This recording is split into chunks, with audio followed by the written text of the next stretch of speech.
Bom dia, bom dia!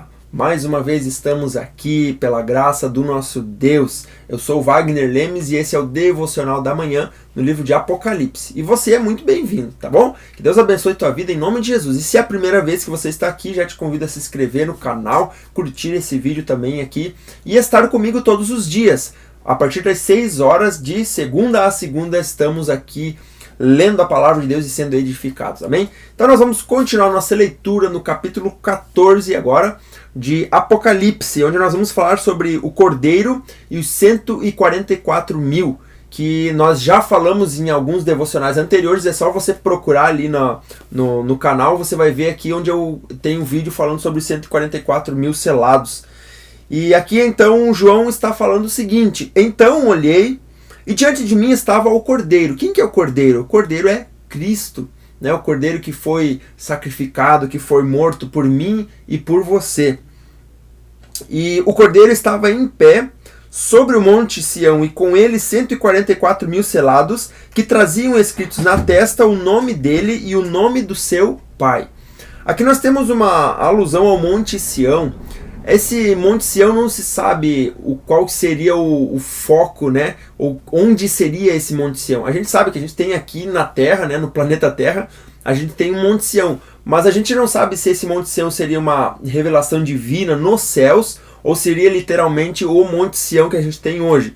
Pelo contexto aqui seria algo mais espiritual, mais simbólico do que o Monte Sião físico mesmo que a gente tem hoje, né? Mas enfim... o Cordeiro estava em pé sobre o Monte Sião e com ele então estavam 144 mil selados, ou aqueles que traziam escritos na testa, por isso que seriam os selos, né? Eles estariam selados porque teriam um nome de Cristo na testa e o nome de Deus, porque diz aqui o seu nome e o nome do seu pai, né? Então o nome de Cristo e o nome de Deus como uma forma de selo, ou seja, esses 144 mil estavam selados. Só para a gente relembrar um pouquinho, quem seriam esses 144 mil? Seriam uma referência às 12 tribos, né, de Israel. Ou seja, 12 mil de cada tribo. São 12 tribos vezes 12 mil, daria 144 mil selados, que são esses que estão registrados aqui no capítulo 14 também. E ele diz assim: eu vi então dos céus um som como de muitas águas e de um forte trovão. João ele sempre relata quando ele ouve um som muito forte, ele fala como se fosse um forte trovão. Em vários lugares ele vai falar a respeito de uma voz como um trovão, né? Ou com um som como de trombeta, ou no caso aqui como de muitas águas, né? Então ele está fazendo referência a um som muito intenso, muito forte, né? Muito nítido. Era como de arpistas tocando os seus instrumentos. Então ele faz uma referência também à questão da música, né? A gente sabe que a música ela é muito considerada por Deus como uma forma de adoração. Então João ele está vendo ou ouvindo aqui um som como se fossem muitos arpistas tocando. A gente entende aqui como uma bela harmonia, mas uma harmonia forte, né? Uma harmonia intensa que ele ouvia aqui. E então diz assim: eles cantavam um cântico novo diante do trono. Olha só. Aqui nós temos uma visão, mais uma vez, de João, vendo os 144 mil selados, cantando um novo cântico diante do trono, diante dos 4 seres viventes e dos anciãos. Então a gente lembra exatamente como que era a visão a respeito ou ao redor do trono que João via, né? Então tinha o trono, os 4 seres viventes logo ao redor do trono e os 24 anciãos logo mais afastados um pouco. Então o trono, os 4 seres viventes e os 24 anciãos.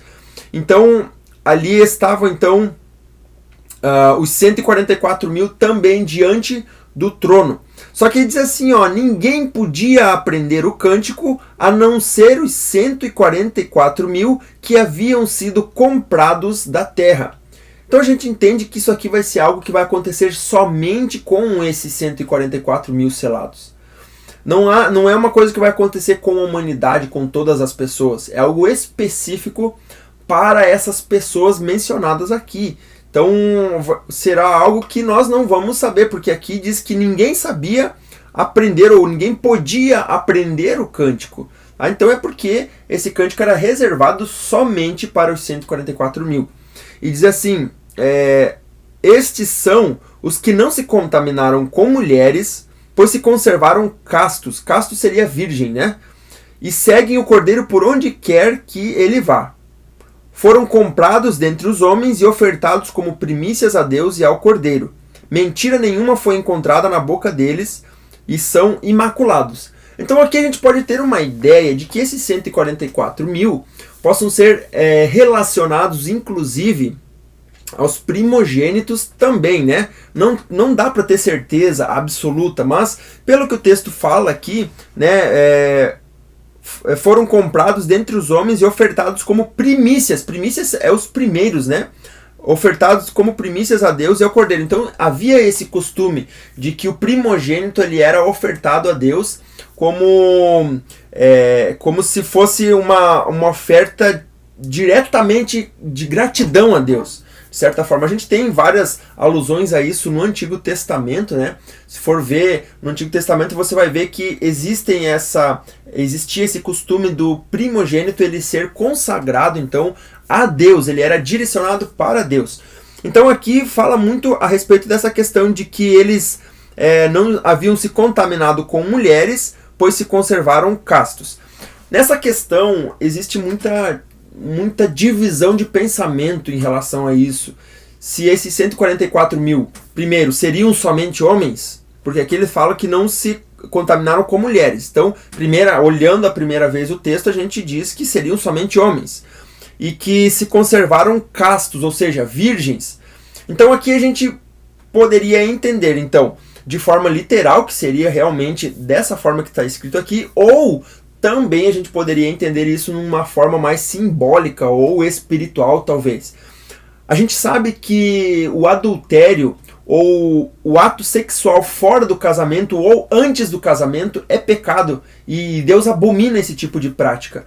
Então a gente sabe que no paganismo havia o sexo como uma prática de ritual aos deuses. Então, diante de Deus, isso era considerado, além do fato de ser o sexo um pecado fora do casamento e antes do casamento, era considerado como idolatria. Por quê? Porque o sexo, além de ser o pecado, era oferecido aos deuses. Então aqui a gente tem uma ideia de que esses homens aqui, eles foram encontrados imaculados, sem mentira, ou se for somente homem, ou se for, no caso simbólico, poderia ser mulher também. Representando, então, o homem representaria todas as pessoas, né?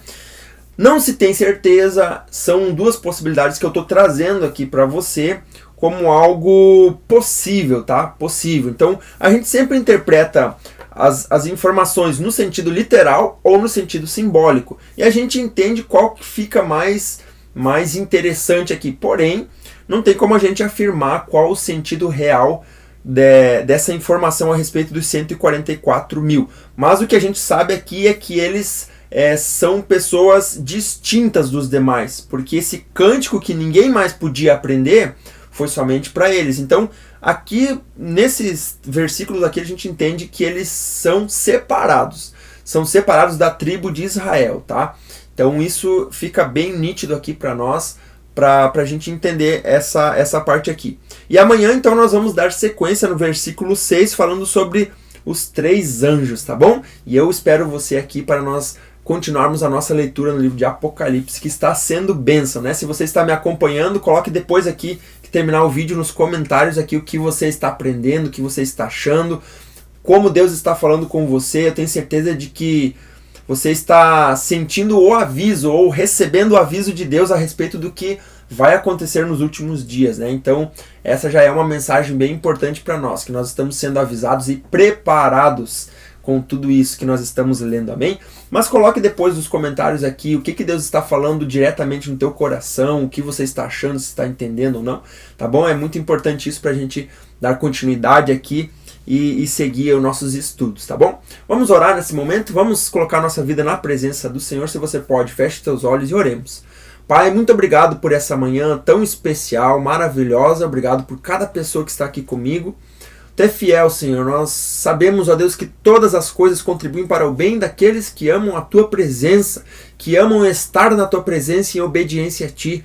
Por isso, Senhor, eu peço que tudo aquilo, Senhor, que acontecer conosco, Pai, possa, Deus amado, reverter em bênçãos para a nossa vida, Senhor, seja qualquer tipo de situação, Pai, que essa pessoa, esse homem, essa mulher esteja vivendo. Eu peço que Tu venha guardar, proteger, Senhor, e que Tu possa nos fazer crescer na Tua presença. Em nome de Jesus, ó Deus, abençoa esse dia, Pai, seja conosco, fala, Senhor, ao nosso coração através do Teu Espírito Santo. Em nome de Jesus, esta é minha oração nessa manhã e eu Te agradeço. Amém e amém. Graças a Deus, que Deus abençoe a tua vida, tenha um ótimo dia na presença do Senhor, uma ótima semana, também que seja uma semana bem produtiva, uma semana abençoada para você e para tua família, em nome de Jesus. Não se esquece de se inscrever no canal, ativar o sininho das notificações e deixa teu comentário aqui. Também curte o vídeo, tá? É bem importante, isso aí me ajuda a divulgar mais esse trabalho.